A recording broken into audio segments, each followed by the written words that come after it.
And now, an Envision Financial podcast with Luke Smith on Canberra's 2CC. Yes, it's Friday afternoon once again, and time to talk money with Luke Smith from Envision Financial, who is breathing heavily in the background as we speak. Good afternoon. And I haven't even been running. No. You make it sound like I'm running late. I'm never late for this. No. You're always impressively early, which is really great. It's always a bit frustrating when people are running behind time, isn't it? So it's good to be a few minutes early rather than a few minutes late. But that's not why we're here. Today we're here to talk money matters once again. And today's topic is, can I gift money or assets to my children? Now, the short answer is yes, you can, but it may have consequences. Exactly, and I think for some context, this is becoming more and more prevalent, and I get this question all the time. You can gift to anyone whatever you want, however you want, in any volume or any frequency. The concern comes about when you start to then bring in, are there Centrelink implications? And that's what we're going to touch on today, because a lot of people say, oh, well, I'd love to give my kids this. And I say, all right, great, give it to them. I'd love to be able to give them that, or transfer them this, or I've inherited this from the passing of my mother, and I'd love to be able to give that money to my kids. And when I say, well, why can't you? They go, I'm not allowed to. And there's that point of confusion or assumption around the implications for Centrelink and the broader tax or legal implications of giving some, which there aren't any. So if you want to give something away, do so. But today we're going to touch on the implications from a Centrelink perspective if you're planning to or are receiving benefits. And that is where there are ramifications for how you do it, when you do it, and how much you do. So that's probably a good segue there. So what is a gift? If you go into Centrelink and say, hey, I'd like the age pension now, I'm this age and I'm eligible, they are going to run one of two tests. And we've talked about this in the past. There's an asset test. This is the market value of the accessible assets that you have. And that's money in the bank, shares, properties, any other financial instrument. Then there's the income test, where they say, okay, we will assume a certain rate of earnings from the assets that you have, and we will also then include something like part-time work, some wages, rent, and anything from an income perspective that comes off your assets. Now, as part of that assessment, this is where the gifting comes in. So if I go in and say, hi, I have $1 million of assets. One of the questions is, have you given anything away in the last 5 years? And if you say no, that's great. If you say yes, if you have gifted away more than $10,000 a year or $30,000 in total over a rolling 5-year period, anything in excess of those figures will be deemed to still be in your possession or ownership. And that's where giving away things becomes an issue. So if we extrapolated that out and said, I come in with $1 million of accessible assets, and the total asset limit is about $1,031,000 today. So I'm just under. And I might just want a few cents of age pension so I can get pharmaceutical benefits and all the other inclusions. If you answered, well, yes, I gave $100,000 to my kids, then in that example, $90,000 of that 100 will be added to your asset base because you did it within the last 5 years and you went over a $10,000 limit in that example. And that's a perfect way of explaining, yes, you can give something away, no problems. Nobody says you can't, but it will have implications, and Centrelink will assume or measure you as having possession or use of that asset. So it's added to your asset test. It's then used for deeming an assumed amount of income that you're going to receive from the assets that you have under the income test.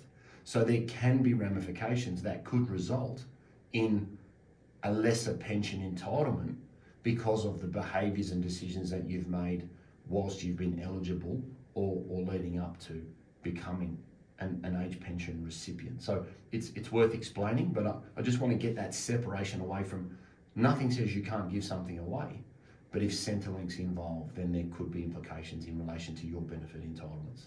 And the reason that the government does that is that they want to discourage people from deliberately giving away assets just in order to get themselves under the limits and to qualify for extra benefits. Yep. and circumstances where they might actually still have some sort of control over those assets. Of course, the government can't know that for sure, so they just assume that that's the case. Exactly right. And, it wouldn't be the first time that somebody's come in, banged their chest and said, I'm going to burn through this and spend it because I'm entitled to it. And some people have that attitude. I've paid my taxes, I worked all my life. And if that's your view of what you're entitled to, that's great, no problems. Other people come in and say, I've got myself to a stage where I don't want to be relying on that, or I'm fortunate enough to have made good decisions and I'm not. And can I give things away? Yeah, for sure, no problems. So it's really important that it's the deliberate movement of an asset. Now, that could be giving away cash, that could be transferring an asset and not receiving fair consideration. That could be helping kids, say with the deposit of a house, or buying something and then getting an inequitable representation of your ownership stake. So you put in $250,000 as a $250,000 house purchase, but you only own 10% of that property. Those numbers don't work. And that's what the deprivation of an asset is, and that's the technical meaning of gifting. It's removing or distributing an asset without receiving fair market compensation for the value of the item that you gave away. So if somebody hypothetically is just above the threshold and they are qualified for no Centrelink support whatsoever, and the benefit of getting below that threshold, even if it's only by a small amount, you may not get much of a government pension, but you do get all those extra benefits, don't you, about Exactly. the healthcare card and all of those other discounts that you might Exactly. be qualified for. So there is a real benefit in being able to do that. The question here, though, is if I can't give the money away, what can I do to get myself under the threshold? Do I go on an overseas holiday and just burn the cash? Well, look, dumber things have happened. Yeah, look, that's right. And another big misconception here is, well, I can't give the money away. Well, I'll go and buy a new car and I'll go and get it out of my bank account. The only snag with that is they're going to include the car value in your asset test, like they do the contents of your house. Oh, it depreciates by 30% the moment you drive it out of the showroom, doesn't it? Well, yeah, exactly. Yeah, I'm not sure Centrelink are going to understand that. I paid $150,000 for it on Monday, and I'd like Centrelink on Thursday, and I think it's only worth $70,000. So I don't think they're going to swallow that rock. No. But you're right. It's then a case of saying, all right, if that was my active objective, then yes, you would be living the most extravagant lifestyle, because being stupid is actually not a crime. But you'd want to then weigh up, I'm diminishing the asset value of what I have. What is the income opportunity or the capital growth opportunity that I've foregone? And what is the amount of Centrelink that I'm going to get? Because the nice thing about the way they measure this is you might not be entitled to something today, but if you had a change in situation in the future, you can always reapply with a new set of financial information. And then potentially get something. And a lot of people say to me, well, I don't really want anything from a pension perspective. I just need enough to be able to help with my medicines and this and this and this, because there's several $1,000s of value in the card or the pension entitlements. Yes. Outside of the fortnightly amount that is received by way of an income stream. So I guess we want to raise with people today is think ahead, plan, be organised. And if you are going to do something, do it well outside that 5-year window. And that's quite an extreme example, right? So let's say you had an investment property that you sold and you gifted the money to your children and they bought a house. If you've done that outside of the 5 years leading into your eligibility for the age pension, whatever you gave away before that window never occurred. The other big point I stress here is moving money between spouses does not trigger the gifting rules in this scenario. So here's another little strategy for people out there. Let's say you're married well, okay, and your husband is 68 and eligible for the age pension, and you're 60. Now, if you start a pension as a 60-year-old, they look at you as a couple, and they look at your combined asset base. If that 60-year-old leaves their super fund in accumulation phase, that doesn't exist in the eyes of Centrelink. So what you might do if hubby at 68 has a significant asset base, He might pull some out tax-free because he's over 65 and can do that. You might make a non-concessional to the 60-year-old super, bringing down his assessable assets that could get him under the maximum threshold, which at the moment I think is about 470,000, which is the minimum assessment for full pension. If he got under that and you had 800,000 in super in your name and you haven't started a pension, Centrelink don't look at that because the younger person's not of pension age and they're not receiving an income stream payment. So there's a little strategy that people should consider. Now people say to me all the time, oh, but that's gifting. Not between spouses it isn't, because they look at you as a couple and assess you as a couple. So don't be worried that that strategy brings any of this gifting information into play, because it doesn't. But unfortunately, of course, trying to give money to your children, no matter how much they might need it, that will trigger the gifting arrangements. And that would include, charitable donations and things of that nature as well, because you're giving it away to a third party outside of your family unit. Now, I said at the start, 10,000 a year or 30,000 over a rolling 5-year period. A simple way to look at that is don't go over 10,000 a year, because if you do, say it was 12, then $2,000 is assumed. And you need to be mindful that it's not, oh, well, I can do 30 in one go, and that's me good for 5 years. If you did 30 in one go, then 20 would be deprived. Okay, even though it's within a 5-year period, because you've gone over the annual limit. So both limits apply at the same time. That's right. It's not this or a collective or an accumulative. The other thing is, it's not per person in a relationship. Okay, as a couple, that's what you two can give away. Not, oh, I'll do 10 and you do 10, darling. It's 10 together or 30 over 5. It's not a per person thing in this situation. So just be mindful of that when you're thinking about it, because the implications are quite significant. And look, it's a punishing exercise. I'm not going to lie. Going through the application process for this, in a lot of instances, people come in and go, I just can't face going in there. I would rather chew broken Corona bottles.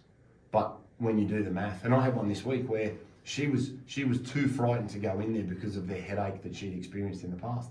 And she was leaving $350 a fortnight on the table, which, okay, if you're late 60s and you've spent 40 plus years of your life working, you'd be crazy not to. But I think if you go in with that mentality that, right, this is going to be a war, this is going to be a punish, this is going to be the most inefficient administrative exercise you will ever experience, as long as you go in with that prepared, you can manage your expectations. You know, it's not a 100-metre sprint, it's a marathon over broken glass. Okay, I'm ready. I've got the right shoes on.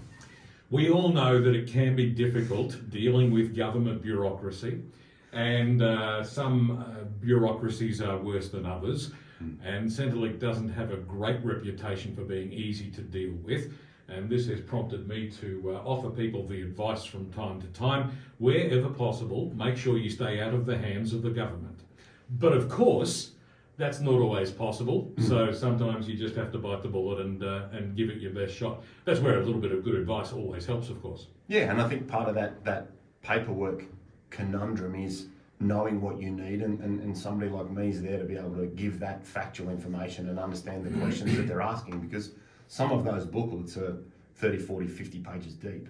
Now, you may not need to fill out 50 pages, but you probably won't understand the language on the questions in some instances, because there is some financial jargon in some of that, and some of it you may not have. You may need to go to your pension provider, regardless of who provides you with an account-based pension, and get some factual information that a lot of the super funds will provide. It's called a Centrelink schedule, and you can get that from your pension provider, and they will give you exactly what Centrelink is going to need in relation to the assessment of your benefits and when they were commenced and things of that nature.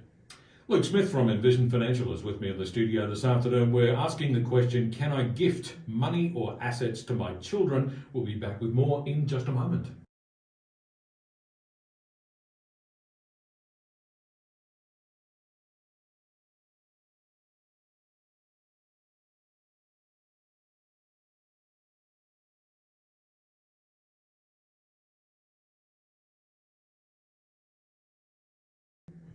Luke Smith from Envision Financial is with me in the studio today to discuss money matters once again. And today's topic, can I gift money or assets to my children? Well, Luke, we've certainly covered a lot of territory today. What are the key things that people need to remember? Yeah, so the first one we sort of separated at the start of the show. Gifting's not a problem. It just has Centrelink implications if that is relevant to your situation. You can give away anything you want, no problems. Remember that there could be tax implications of selling something in your name to give away, so consider those. But the act of giving away an asset is completely fine. There are no untoward tax implications of that gesture, but just be mindful that it could impact a Centrelink assessment. Don't exceed the $10,000 limit or $30,000 over a rolling 5-year period. And as we said before the outbreak, they're for couples. They're not individuals as part of a couple. Transferring money between spouses does not trigger the gifting rules. So if you want to take money out of an older person's super fund and put it into the younger spouse's super to reduce your assessable assets, great strategy, very underutilised, and a lot of people don't think about that, or they think there's something sneaky or black magic about it. It's just what you can do.